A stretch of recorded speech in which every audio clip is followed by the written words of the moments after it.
Thank you very much, ladies and gentlemen.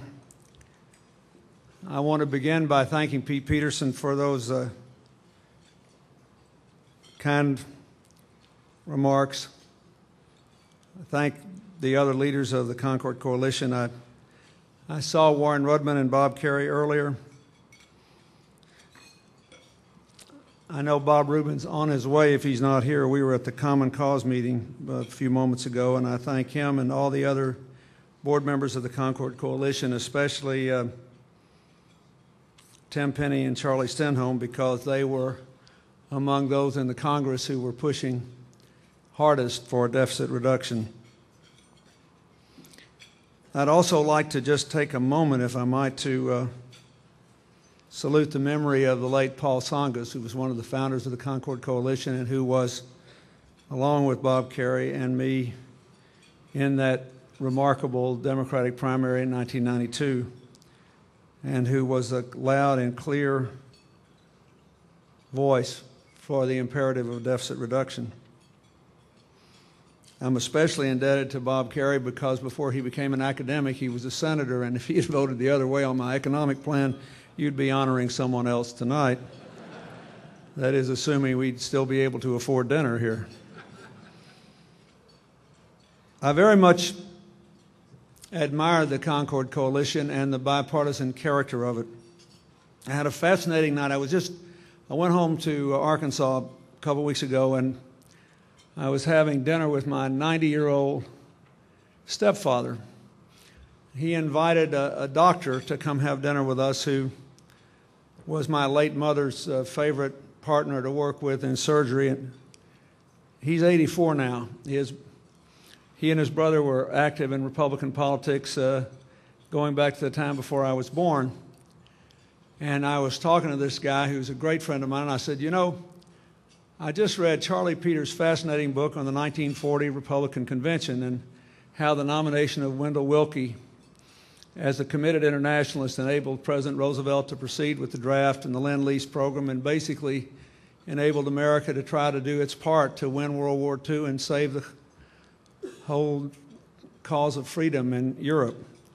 And this fellow, Martin Isley, smiled at me and he said, yeah, I remember that convention. I was a page 65 years ago.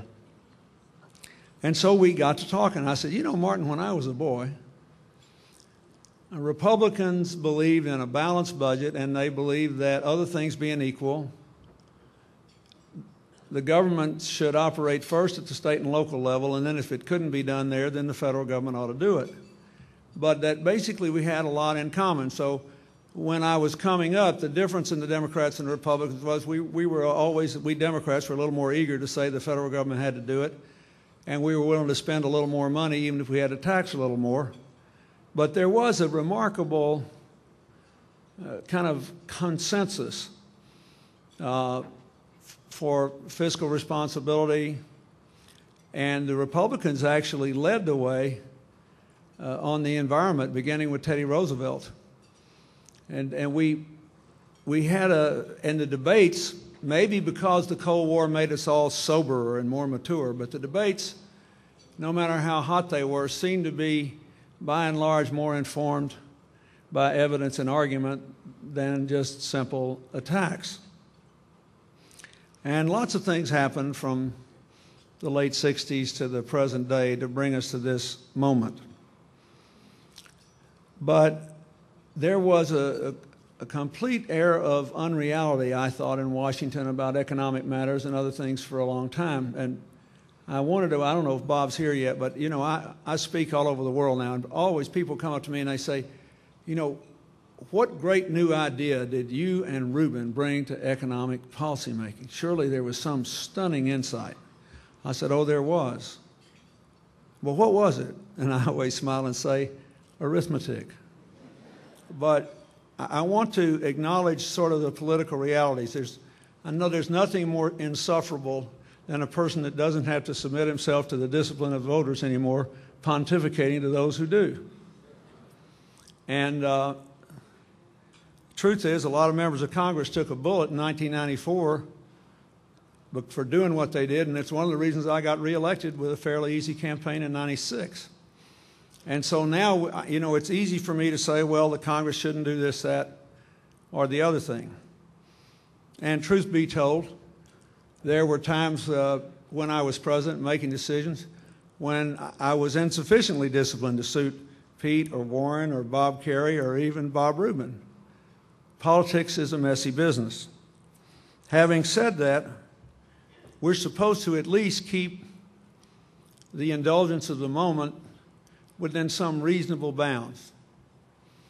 And one of the reasons that this got done, as Pete said, is not just that in '93 we raised taxes, we raised the gas tax and then raised taxes on upper income people. We restrained spending. We also adopted the budget caps and the pay-as-you-go rules. And we were able over 8 years to make some significant changes in some of the entitlement programs, which took the life of the Medicare Trust Fund from expiring in 1999 to 2027, I think was the estimate when we left office, and added a few years to Social Security. But I know that there were politics always intervening. I remember Bill Archer, the former chairman of the House Ways and Means Committee, a man I liked very much, and I were very close to getting an agreement on a Social Security reform package we would send to Congress. And Newt Gingrich and Dick Gephardt came to see us together and told us it would die of boring and to leave it alone. They had no intention of dealing with Social Security before the 2000 election. I thought, well, the good thing about this effort is I finally found something that Gingrich and Gephardt will agree on.